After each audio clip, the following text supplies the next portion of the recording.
अस्सलाम वालेकुम जी।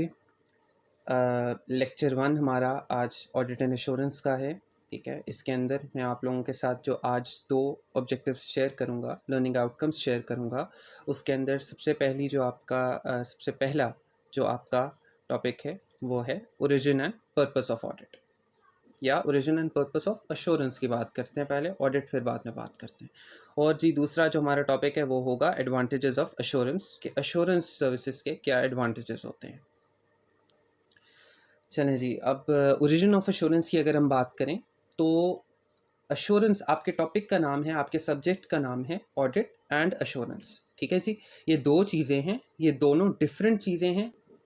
Although audit is an assurance service, but assurance and audit they are two different terms. सबसे पहले जी हम बात करते हैं ओरिजिन ऑफ एश्योरेंस का।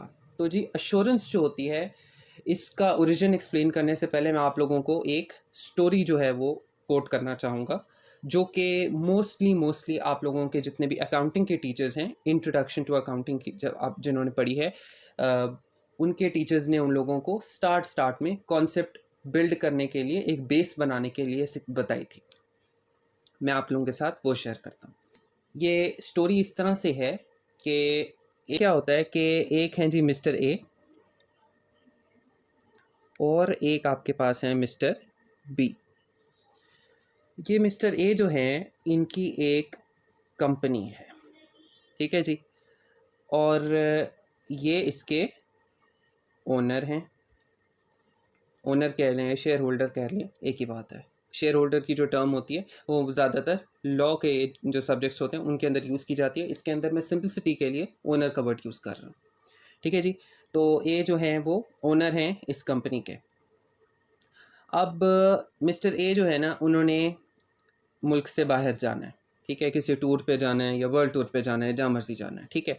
तो अब मिस्टर ए जो हैं, उनको ज़रूरत है एक ऐसे बंदे की जो कि उनके जाने के बाद इस कंपनी का ख्याल रखे, इस कंपनी की इस कंपनी को मैनेज करे, ठीक है। मैंने वर्ड क्या यूज़ किया, मैनेज करना, इस कंपनी को मैनेज करें, ठीक है जी।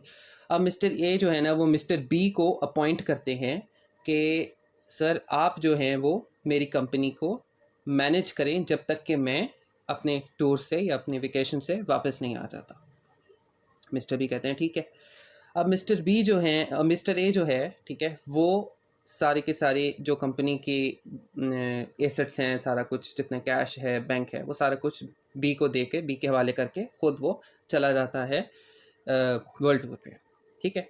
अच्छा जी, अब क्या है, अब ये कंपनी जो है वो बी के हवाले हो गई है, बी के हवाले हो गई है। इसका ये बिल्कुल मतलब नहीं है कि बी अब इसका ओनर बन गया है, मालिक तो वही है ना, मालिक तो ए ही है, लेकिन बी जो है वो अब इसका मैनेजर बन गया है, यानी वो अब इसको मैनेज करेगा। B is now the management, ठीक है जी। दो वर्ड्स मैंने आपको बताए हैं, ओनर और मैनेजमेंट, ये दोनों सेपरेट चीज़ें हैं।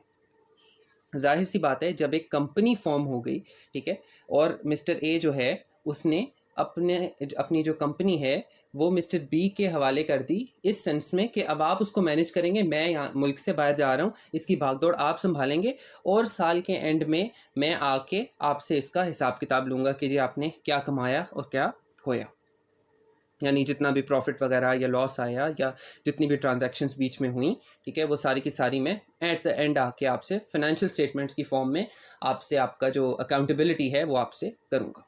तो ठीक है जी, ए चला गया।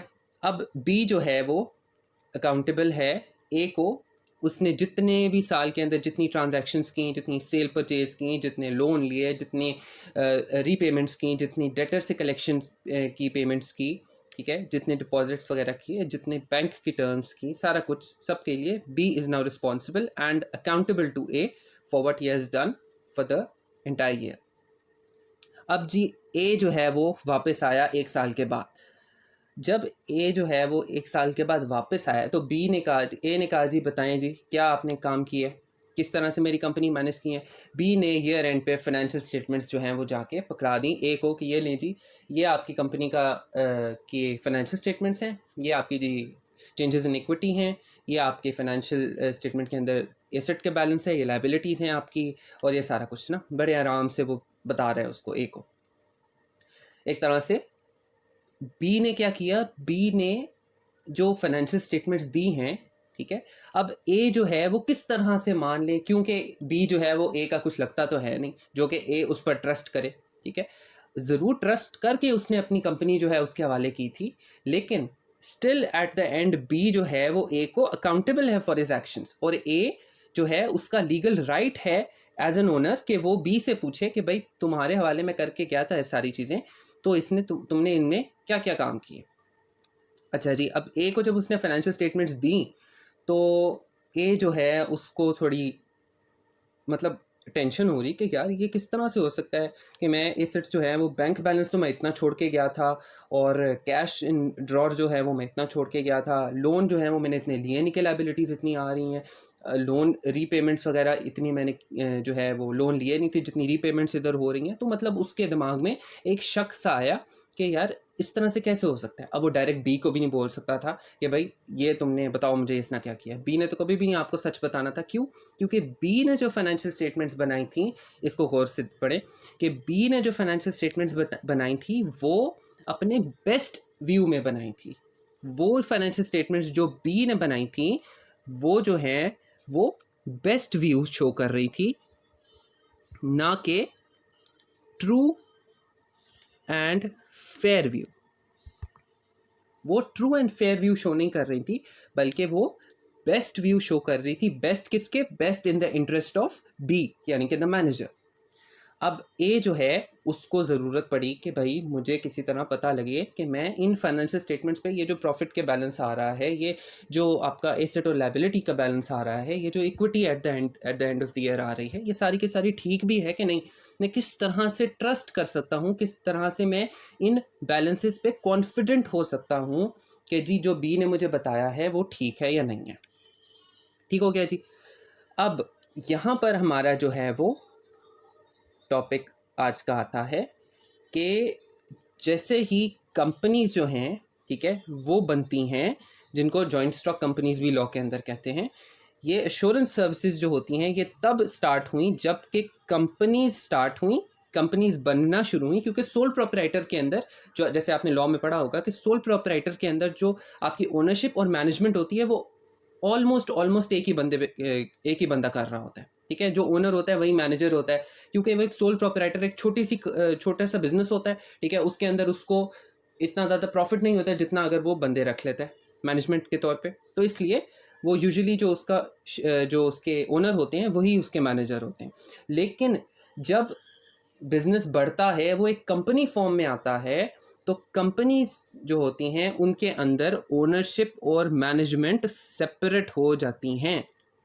ये तो आपने लॉ में भी पढ़ा होगा कि कंपनी का एक फीचर होता है कि ओनरशिप और मैनेजमेंट वो सेपरेट हो जाती हैं। सोल प्रोपराइटर के अंदर दोनों इकट्ठे होते हैं, लेकिन जैसे ही बिजनेस बढ़ता है, कंपनी फॉर्म में आता है, तो ओनर्स और मैनेजर्स सेपरेट हो जाते हैं। ये दोनों पोजीशंस एक बंदे के पास नहीं रहती। ओनर्स डिफरेंट हो जाते हैं, मैनेजमेंट डिफरेंट हो जाती है। हमारी स्टोरी के अंदर जो ओनरशिप है वो ए के पास थी और जो मैनेजमेंट थी वो मिस्टर बी के पास थी। अच्छा जी, अब मैंने बताया था कि मैनेजमेंट यानी कि जो बी है उसके क्या क्या रोल्स थे। सबसे पहले मैंने आपको बताया था कि वो अकाउंटेबल था। जाहिर सी बात है, ए ने अपना सारा सरमाया जो है वो बी के हवाले करके गया था कि साल के बाद मैं एंड पे आके देखूंगा, तो obviously B is accountable to A. पहली बात तो अकाउंटेबिलिटी का उसका रोल है कि वो एक अकाउंटेबल है towards A for his actions, for his doings. दूसरा जी, स्टीवर्डशिप किसे कहते हैं? स्टीवर्डशिप कहते हैं, स्टीवर्ड बेसिकली कहते हैं जो लुक आफ्टर करता है, जो ऐसा बंदा जो कि लुक आफ्टर करता है किसी की चीज़ों को किसी के लिए।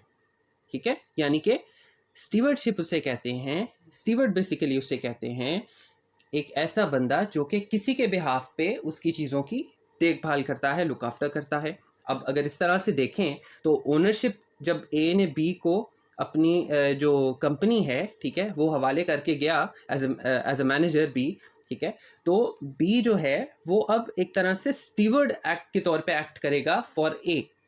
क्योंकि स्टीवर्डशिप के अंदर मैंने आपको क्या बताया है कि steward means a person who looks after the things on a other persons behalf. ठीक है, अब ए के बिहाफ पे बी ने ए की कंपनी को लुक आफ्टर किया, उसका सारा ध्यान रखा, देखभाल की, सारी ट्रांजैक्शंस की, तो इस वजह से B is now a steward to A. ठीक हो गया जी, दूसरा रोल भी क्लियर हो गया। तीसरे रोल पे आते हैं एजेंसी। एजेंसी क्या होती है जी? लॉ के अंदर आपने पढ़ा होगा कि एजेंसी जो होती है वो तब क्रिएट होती है दो बंदों के बीच में जब एक प्रिंसिपल हो जाता है और जब एक एजेंट बन जाता है, तो एक एजेंसी का रिलेशनशिप जो होता है वो दोनों में क्रिएट हो जाता है। और ये भी आपने पढ़ा होगा कि जो प्रिंसिपल होता है वो जो जो बोलता है, जो जो ऑर्डर करता है, जो एजेंट होता है उसको उसके बिहाफ पे वो सारे काम करने होते हैं, सारी डीलिंग्स करनी होती हैं। तो अगर इस हिसाब से देखें हमारी स्टोरी के अंदर कि बी जो है वो एक एजेंट है, किसका? ए का। किस तरह से? ए क्योंकि बाहर गया हुआ था, ठीक है, तो अब बी के हवाले थी ए की कंपनी, तो बी ने क्या किया?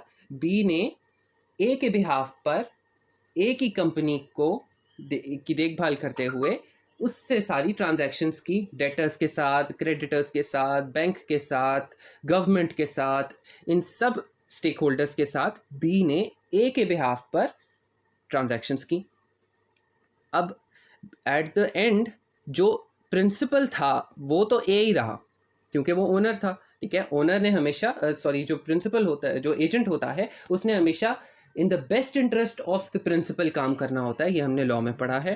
तो इधर भी वही कॉन्सेप्ट है कि जो एजेंट है यानी जो बी है उसको चाहिए कि वो बाय लॉ बेस्ट इंटरेस्ट में काम करे ए के, वो काम करे जो कि ए के फ़ायदे में हो, ना कि वो काम जो कि बी के खुद के फ़ायदे में हो। पर्सनल इंटरेस्ट में नहीं काम करना, बल्कि best interest of the owner काम करना है, best interest of the principal काम करना है। ठीक है जी, तो ये 3 रोल्स थे बी के ए की तरफ। अब फिर हमारी स्टोरी जिस तरह से इवॉल्व हुई, तो मैंने आपको बताया कि बेस्ट व्यू और ट्रू एंड फेयर व्यू में क्या फ़र्क होता है। बेस्ट व्यू वो था जो कि बी शो कर रहा था ए को फाइनेंशियल स्टेटमेंट्स में अपनी। जब बी ने ए को अपनी फाइनेंशियल स्टेटमेंट्स अपनी बनाई हुई फाइनेंशियल स्टेटमेंट्स ए को दी, तो उसके अंदर जो जो फिगर्स आ रही थी वो बी ने गलत लिखी थी, उसको धोखे में करने के लिए लिखी थी, तो इस वजह से वो उसके बेस्ट व्यू के अंदर शो कर रही थी। जबकि होना क्या चाहिए था? ट्रू एंड फेयर व्यू होना चाहिए था उन फाइनेंशियल स्टेटमेंट्स के अंदर, यानी कि बी को चाहिए था कि वो ए को वो फाइनेंशियल स्टेटमेंट्स जो है वो प्रेजेंट करे जो कि बिल्कुल ट्रू एंड फेयर व्यू हो, जिनके अंदर बिल्कुल सब कुछ सही सही लिखा हो और फेयर लिखा हो। ये दो अलग-अलग टर्म्स हैं, ट्रू और फेयर। ट्रू का मतलब यानी कि उसके अंदर कोई भी मिस स्टेटमेंट ना हो, उसके अंदर कोई भी गलती ना हो, और फेयर यानी कि वो बिल्कुल फेयर हो with respect to the dealings. ठीक हो गया? अच्छा जी, बेस्ट व्यू और ट्रू एंड फेयर व्यू के अंदर सिर्फ वाहिद यही फ़र्क है कि बेस्ट व्यू जो है वो व्यू होता है जो कि बी ने ए को प्रेजेंट किया, और ट्रू एंड फेयर व्यू वो व्यू है जो कि ए डिमांड कर रहा था बी से करने को। अब ए का जो मकसद है वो तो पूरा ना हुआ, क्योंकि ए को चाहिए थी जो फाइनेंशियल स्टेटमेंट्स के अंदर जो फिगर्स चाहिए थी वो तो ट्रू एंड फेयर चाहिए थी, और बी ने उसको बेस्ट व्यू अपना प्रोवाइड किया, यानी जो उसके हक में बेहतर था, उसके लिहाज से जो प्रॉफिट बनता था। जबकि अब किस तरह से ए जो है वो वेरीफाई करे कि बी की दी हुई फाइनेंशियल स्टेटमेंट्स जो हैं वो ट्रू एंड फेयर व्यू है कि नहीं, क्योंकि बी तो उसको यही बोलेगा ना, बी तो उसको ये नहीं कहेगा भाई ये मेरे बेस्ट व्यू के अंदर ये फाइनेंशियल स्टेटमेंट्स है। उसने तो ऑब्वियसली उसको यही कहना था कि भाई ये देख लो, ये तुम्हारे कंपनी का हिसाब किताब है और ये फाइनेंशियल स्टेटमेंट्स है, इनमें ये जो फिगर्स हैं ये सारी के सारी ट्रू एंड फेयर व्यू पे है। अब आगे वो ए का काम बनता है या तो वो बी पे ट्रस्ट करे या फिर वो उसको वेरीफाई करवाए। दो ही काम हो सकते हैं ना, या तो वो उसको यकीन कर ले उस पर जो वो कह रहे हैं, हाँ जी आंखें बंद करके यकीन कर लिया। लेकिन जाहिर सी बात है, एक ओनर जो होता है वो उसका लीगल राइट होता है यार कि जब वो एक इतनी बड़ी कंपनी एक अननोन बंदे के हवाले करके जा रहा है और अपने सारे एसेट्स वगैरह, जितनी इनकम, जितना उसका सरमाया है वो सारा का सारा एक बंदे की मैनेजमेंट के हवाले करके जा रहा है, तो उसका राइट बनता है कि उसको जो फिगर्स मिले वो ट्रू एंड फेयर व्यू मिले, यानी कि वो ऐसी मिले जिनके अंदर true and fair view show हो रहा हो। अब एक इस तरह से वेरीफाई करे इस बात को कि बी की दी हुई फाइनेंशियल स्टेटमेंट्स के अंदर जितनी भी फिगर्स आ रही हैं वो सारी की सारी ठीक लिखी हुई हैं, सारी की सारी इनमें कोई मिसस्टेटमेंट नहीं है, कोई गलती नहीं है, कोई फ्रॉड नहीं है, कोई एरर नहीं है। ये किस तरह से पता लगेगा? यहाँ पर नीड आई आप लोगों के सब्जेक्ट अश्योरेंस की, यानी कि अब ए को चाहिए था अश्योरेंस किस पर? उन फाइनेंशियल स्टेटमेंट्स पर, उन फाइनेंशियल स्टेटमेंट्स के डेटा पर, कि जो भी बी ने बताया है, जो बी ने फाइनेंशियल स्टेटमेंट्स के अंदर डेटा प्रेजेंट किया है, वो सारा का सारा उस पर मुझे कोई अश्योरेंस मिले, ताकि मुझे पता लगे, थर्ड पार्टी आके इस चीज़ को वेरीफाई करे, ताकि मुझे पता लगे कि यार जो उसने बताया वो ठीक है या जो उसने बताया है वो गलत है। ये ए खुद से जज नहीं कर सकता, इसके लिए ए को एक कॉन्फिडेंस प्रोवाइडर कह ले वो चाहिए होगा। क्लियर हो गया? यहाँ पे जी आपके पास फिर आई आपकी नीड अश्योरेंस की, कि अब ए को चाहिए एक अश्योरेंस प्रोवाइडर, जो कि नॉर्मली आप लोगों के ऑडिटर्स जो होते हैं कंपनी के वो होते हैं। ठीक है, अश्योरेंस प्रोवाइडर फिलहाल जो मैं आपको बता रहा हूँ उतना वो लिमिटेड सा नॉलेज है, आगे उसकी डिटेल जो है वो हम आगे पढ़ेंगे। ठीक है, तो फिलहाल मैं ये कहूँगा कि अश्योरेंस जो होते हैं, प्रोवाइडर्स जो होते हैं वो हमारे ऑडिटर्स होते हैं।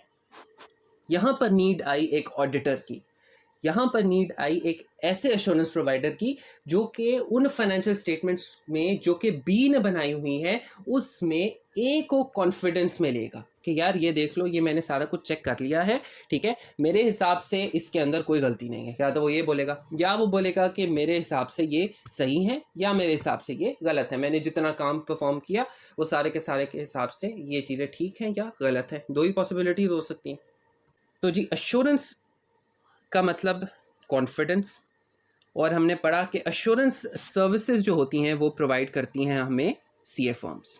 ठीक है, तो जो सीए फर्म्स होती हैं, अश्योरेंस सर्विसेज के आगे दो टाइप्स होती हैं, एक ऑडिट होता है और एक रिव्यू होता है। ऑडिट डिटेल्ड वर्क होता है जिसके अंदर डिटेल्ड इन्वेस्टिगेशन होती है फाइनेंशियल स्टेटमेंट्स की, और रिव्यू जो प्रोसीजर्स परफॉर्म किए जाते हैं वो लिमिटेड प्रोसीजर्स परफॉर्म किए जाते हैं जो कि बिल्कुल भी डिटेल्ड नहीं होते, वो बड़े रीजनेबल से प्रोसीजर्स होते हैं और वो परफॉर्म करके आपको रिपोर्ट दे दी जाती है यूज़र्स को।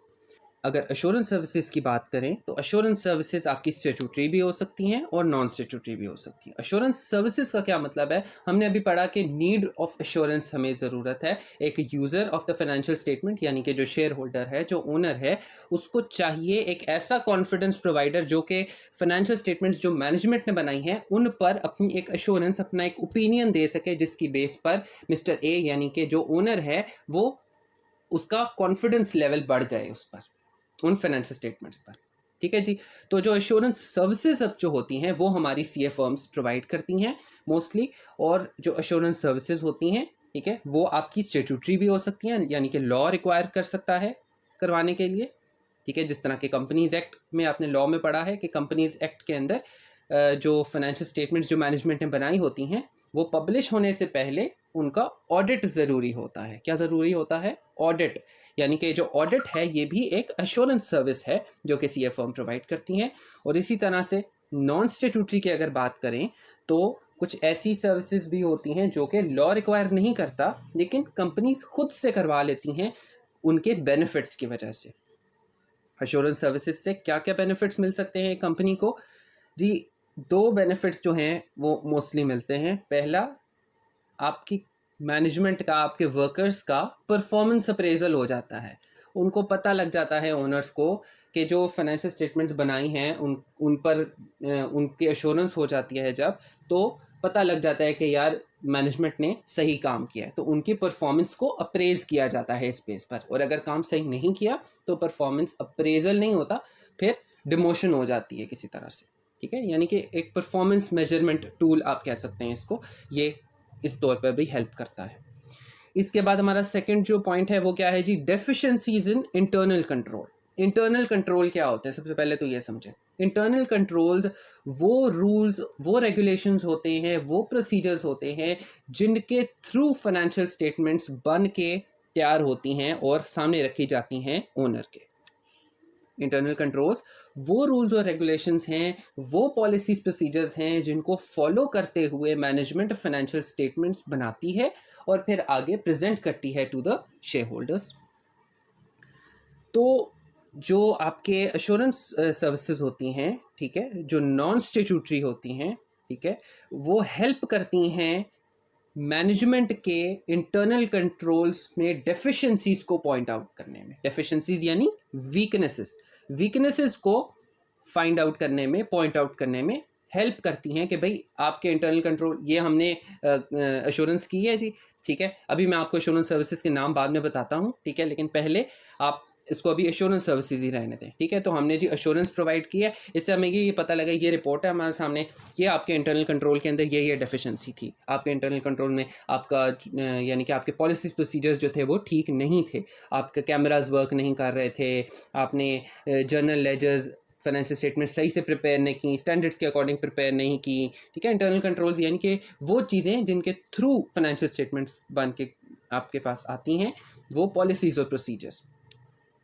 इसको डिटेल में आगे हम अगले चैप्टर्स में पढ़ेंगे। फिलहाल आप ये समझ लें कि इंटरनल कंट्रोल्स वो प्रोसीजर है जिसके थ्रू फाइनेंशियल स्टेटमेंट्स आपके पास बन के आती हैं। तो वो अगर ठीक नहीं होंगे तो जो बनाई हुई फाइनेंशियल स्टेटमेंट्स हैं वो भी ठीक नहीं होंगी, और अगर जिनके थ्रू वो बन के आई हैं वो प्रोसीजर, वो सिस्टम ठीक होगा तो कॉन्फिडेंस में हम ले सकते हैं इस चीज़ को कि जो फाइनेंशियल स्टेटमेंट्स उस सिस्टम के थ्रू बनी होंगी वो भी ठीक होंगी, ठीक है जी। तो ये थी जी एश्योरेंस सर्विसेज और इनकी दो कैटेगरीज कि ये स्टैट्यूटरी भी हो सकती हैं और नॉन स्टैट्यूटरी भी हो सकती हैं। आगे चलते हैं जी। आखिरी हमारा आज का जो टॉपिक है वो है जी एडवांटेजेस ऑफ एश्योरेंस सर्विसेज। एक तो हमने पहले भी पढ़ ली हैं कि नॉन जो स्टैट्यूटरी होते हैं उनके क्या एडवांटेजेस होते हैं, लेकिन अब ओवरऑल एडवांटेजेस की बात हो रही है कि एश्योरेंस करने से, एश्योरेंस सर्विसेज हायर करने से मैनेजमेंट को क्या फ़ायदे होते हैं जी, और ओनर्स को यानी मिस्टर ए को क्या फ़ायदा होगा और मिस्टर बी को क्या फ़ायदा होगा। अब देखते हैं क्या फ़ायदा होता है। अगर ए की बात करें एज एन ओनर, ठीक है, तो जी सबसे पहली बात है कि जब वो एश्योरेंस करवाता है, जब वो फाइनेंशियल स्टेटमेंट्स का ऑडिट होता है तो एक तो जी परफॉर्मेंस अप्रेजल हो जाता है, ठीक है, वो तो हमने पहले पढ़ लिया। दूसरा, सेल परचेज ऑफ बिजनेस में भी हेल्प मिल जाती है ना। ज़रूरी तो नहीं है कि हमारे एक ही स्टेक होल्डर हैं जो कि ओनर्स हैं, हो सकता है हमारा और भी स्टेक होल्डर्स हों। हमने किसी बैंक से कोई लोन अप्रूव करवाना हो और वो कह रहे हो कि जी पहले आप अपनी फाइनेंशियल स्टेटमेंट्स हमें ला के दें, ऑडिट करवा के ला के फाइनेंशियल स्टेटमेंट्स दें, ताकि हमें पता लगे कि आपके वो हालात भी हैं कि आप मेरा लोन जो है वो रीपे कर सकते हैं, आपके पास उतने एसेट्स हैं कि आप मेरी लायबिलिटी या लोन की सेटल कर सकते हैं फ्यूचर के अंदर। तो बैंक जो होता है एज अ स्टेक होल्डर वो भी रिक्वायर कर सकता है कि वो जो है आप अपनी फाइनेंशियल स्टेटमेंट्स जो हैं इनको इन्वेस्टिगेट करवा के लाएं, तो हम जो है वो चेक करेंगे, फिर ही हम आपको लोन क्लियर करके देंगे, ठीक है। इसी तरह से फिर सेल परचेज ऑफ बिजनेस के अंदर भी बिल्कुल हेल्प हो सकती है। ओनर्स जो होते हैं, ठीक है, वो फाइनेंस, अगर उसने अपना कोई बिजनेस जो है वो आगे सेल करना है, तो जो बंदा जिसको सेल किया जा रहा है वो अंधाधुंध जो है वो उस बिज़नेस को परचेज तो नहीं कर लेगा। जाहिर सी बात है वो पहले देखेगा भाई जो बिज़नेस मुझे सेल कर रहे हैं ये बंदा, ठीक है, इस बिज़नेस के क्या हालात हैं, इस बिज़नेस के कितने प्रॉफिट्स हैं, प्रीवियस रिटेन्ड अर्निंग्स इसकी कितनी हैं, इसके पास उतनी एसेट्स लायबिलिटीज़ हैं कि ये इसके जो डेटर्स क्रेडिटर्स जो हैं जो ये मुझे अब ट्रांसफ़र कर रहा है वो ये इसको सेटल कर सके, इनकी पेमेंट्स और इनके डिपॉजिट्स, ठीक है। तो सेल परचेज ऑफ बिजनेस के अंदर भी ओनर्स जो होती हैं उनको काफ़ी हेल्प हो सकती है। इसके बाद आता है जी मैनेजमेंट के लिए कि मिस्टर बी के लिए क्या फ़ायदा होगा, वही ऑडिट, वही एश्योरेंस सर्विसेज करवाने के लिए। तो जी इसका जवाब है जी डेफिशिएंसीज इन इंटरनल कंट्रोल। हमने पढ़ लिया कि ये मैनेजमेंट के हिसाब से, मैनेजमेंट का जो इंटरनल कंट्रोल डिज़ाइन किए हुए पॉलिसीज प्रोसीजर्स हैं जिनके थ्रू फाइनेंशियल स्टेटमेंट्स बन के तैयार होती हैं, उनकी डेफिशिएंसीज को पॉइंट आउट करने में हेल्प करेंगी। जाहिर सी बात है जब एक फाइनेंशियल जब आप कोई एश्योरेंस सर्विसेज लेते हैं तो वो उसकी पूरी इन्वेस्टिगेशन होती है उन चीज़ों की। तो आपकी जितने भी सिस्टम्स हैं जिनके थ्रू फाइनेंशियल स्टेटमेंट्स बनती हैं, ठीक है, चाहे वो आपके पॉलिसीज प्रोसीजर्स हैं, चाहे आपके वो रूल्स एंड रेगुलेशंस हैं, स्टैंडर्ड्स हैं, वो सब को जो होता है वो जज करके उनके अंदर से वीकनेसेस पॉइंट आउट करके आपके सामने एक शीट ला के रख देते हैं कि भाई ये आपके सारे के सारे वीकनेसेस हैं आपके इंटरनल कंट्रोल्स में, इनको ठीक कीजिए। वो आप लोगों को सजेशंस देते हैं, ठीक है, कि किस तरह से इनको ठीक किया जा सकता है, किस तरह से इनको अगर ठीक है तो कितना और मेंटेन किया जा सकता है। ठीक हो गया जी। और दूसरा अकाउंटेबिलिटी फुलफिलमेंट, जैसे कि हमने पढ़ा था कि मैनेजमेंट जो होते हैं उनका एक रोल होता है टुवर्ड्स द ओनर, और वो क्या होता है हमारा अकाउंटेबिलिटी का। अकाउंटेबिलिटी यानी कि बी जो होता है वो अपने जितने भी एक्शंस होते हैं उसके लिए ए को अकाउंटेबल होगा, ठीक है, जो कि उसने पूरे एक साल के अंदर किए होंगे। तो जब बी जो होता है यानी जो मैनेजमेंट है, ठीक है, उसको इस तरह से भी अकाउंटेबिलिटी फुलफिलमेंट उसकी एक तरह से हो जाती है कि वो इस चीज़ को अश्योरेंस सर्विसेज जब उसको वो हायर कर लेते हैं, ठीक है, और वो अपनी काम की अश्योरेंस करवा लेते हैं, तो वो क्या होता है कि वो एक तरह से प्रूव कर देते हैं अपनी अकाउंटेबिलिटी टुवर्ड्स ए कि भाई देख लो, मैंने ये काम किया था, मैंने ये अश्योरेंस इस पर ले ली है, अब तुम्हें पता लग जाना चाहिए कि मैंने जितना भी काम किया, जितना भी सारा कुछ ओवर द ईयर किया, ठीक है, वो सारा का सारा मैंने अपनी अकाउंटेबिलिटी आपके सामने प्रूव कर दी है, ठीक है। जाहिर सी बात है कि ए जो होगा वो भी तो अकाउंटेबिलिटी उससे डिमांड कर रहा होगा ना, तो बी ने प्रूव करनी है अपनी अकाउंटेबिलिटी, तो वो इसके थ्रू भी प्रूव कर सकता है अपना जितना भी उसने काम किया है उस सब की एक अश्योरेंस उस पर लेके। तो जी ये हमारा आज का लेक्चर था। इसके अंदर हमने 3-4 टॉपिक्स पढ़े हैं। सबसे पहला ओरिजिन ऑफ अश्योरेंस पढ़ा कि अश्योरेंस, ये जो वर्ड है अश्योरेंस, इसका ओरिजिन यानी ये बना कहाँ से, ये ज़रूरत इसकी कहाँ से आई, ठीक है। तो हमने पढ़ लिया कि जब कंपनी फॉर्म ऑफ बिजनेस आता है तो ओनरशिप और मैनेजमेंट बिल्कुल सेपरेट हो जाते हैं, जिसकी वजह से मैनेजमेंट जो होती है उसके कुछ रोल्स होते हैं टुवर्ड्स ए या टुवर्ड्स द ओनर, ठीक है, और हो सकता है कि वो रोल्स वो सही से फुलफिल ना करें और जो भी काम प्रेजेंट करें वो अपने बेस्ट व्यू में करें, ना कि ट्रू एंड फेयर व्यू के अंदर, जिसकी वजह से अश्योरेंस जो होती है उसकी ज़रूरत आती है ए को कराने की, ठीक है जी। इसके बाद फिर हमने पढ़ा अश्योरेंस की सर्विसेज जो होती हैं जो कि सीए फर्म्स प्रोवाइड करती हैं, उनकी 2 कैटेगरीज होती हैं, टाइप्स नहीं कैटेगरीज होती हैं। कुछ स्टैट्यूटरी होती हैं, कुछ नॉन स्टैट्यूटरी होती हैं। स्टैट्यूटरी यानी कि जो लॉ रिक्वायर करता है, यानी कि कंपनीज एक्ट जिस तरह से रिक्वायर करता है कि फाइनेंशियल स्टेटमेंट्स जो होती हैं वो पब्लिश होने से पहले उनकी अश्योरेंस होनी ज़रूरी है, और अश्योरेंस किस फॉर्म में, उनका ऑडिट होना ज़रूरी है। इसी तरह से जो नॉन स्टैट्यूटरी की बात करें तो नॉन स्टैट्यूटरी जो कि लॉ रिक्वायर नहीं करता, लेकिन उसके एडवांटेजेस की वजह से एक कंपनी, उसकी मैनेजमेंट या उसके ओनर्स जो होते हैं वो करवाते हैं फिर भी, और वो हमने पढ़ लिया कि वो किस वजह से होते हैं। फिर जी हमने एट द एंड टॉपिक पढ़ा जी एडवांटेजेस ऑफ एश्योरेंस सर्विसेज के, एश्योरेंस सर्विसेज के ओवरऑल एडवांटेजेस क्या होते हैं मैनेजमेंट के लिए और ओनर्स के लिए यानी कि शेयर होल्डर्स के लिए। तो वो हमने पढ़ लिया, ओनर्स जो होते हैं उनकी लोन क्लियरेंस में हेल्प हो जाती है, वो बैंक को प्रोवाइड करते हैं ऑडिटेड फाइनेंशियल स्टेटमेंट्स या रिव्यूड फाइनेंशियल स्टेटमेंट्स, तो उनको जो है वो लोन क्लियर हो जाता है उनका। या फिर अगर उसने किसी ने बिजनेस सेल परचेज करना है तो उसके अंदर हेल्प हो सकती है, बिजनेस की जो फ्यूचर प्रॉस्पेक्ट्स हैं वो उस नए मालिक को पता लगेंगे, तो इस वजह तभी वो उसको परचेज करेगा बिजनेस को। इसी तरह से फिर परफॉर्मेंस अप्रेजल हमने पढ़ लिया कि ओनर्स के लिए हेल्पफुल है ये tool as a performance appraisal to assess the performance of the management यानी कि ऑफ बी हमारी एग्जांपल के अंदर। और इसी तरह से मैनेजमेंट के लिए क्या एडवांटेजेस होते हैं कि उनके जो बनाए हुए इंटरनल कंट्रोल्स होते हैं उनके अंदर अगर कोई डेफिशिएंसी होती है तो वो मैनेजमेंट को पता लग जाती है टाइमली, और वो उनको करेक्ट कर लेते हैं अगर वो अच्छे हुए।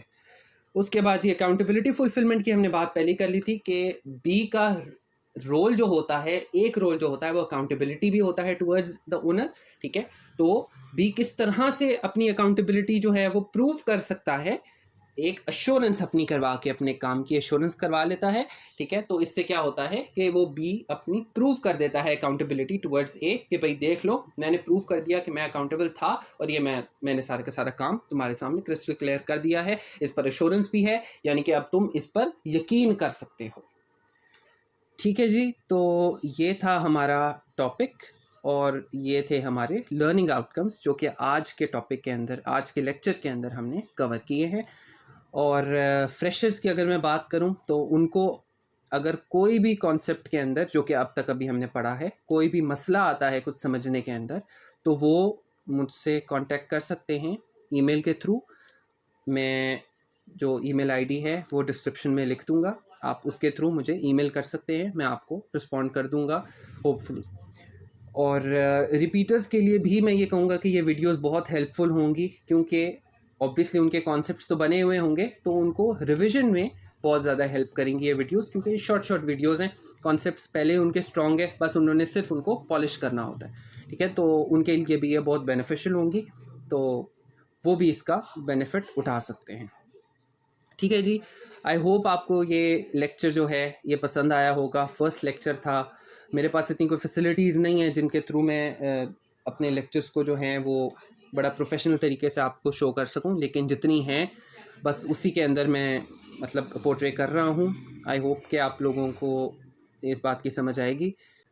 मेरे पास कोई इतनी फैसिलिटीज़ नहीं हैं कि प्रोफेशनल फैसिलिटीज़ नहीं है कि मैं प्रोफेशनल तरीके से वीडियोस जो हैं वो स्टार्ट कर सकूं। मेरा भी बिल्कुल ये फ़र्स्ट एक्सपीरियंस है, लेकिन क्योंकि मैं मेरे इसमें नॉलेज जो है इस सब्जेक्ट के अंदर थोड़ा सा ज़्यादा है, तो इस वजह से मैं इसको आप लोगों के सामने लाना चाहता था। ठीक है जी, थैंक यू सो मच। अस्सलाम वालेकुम।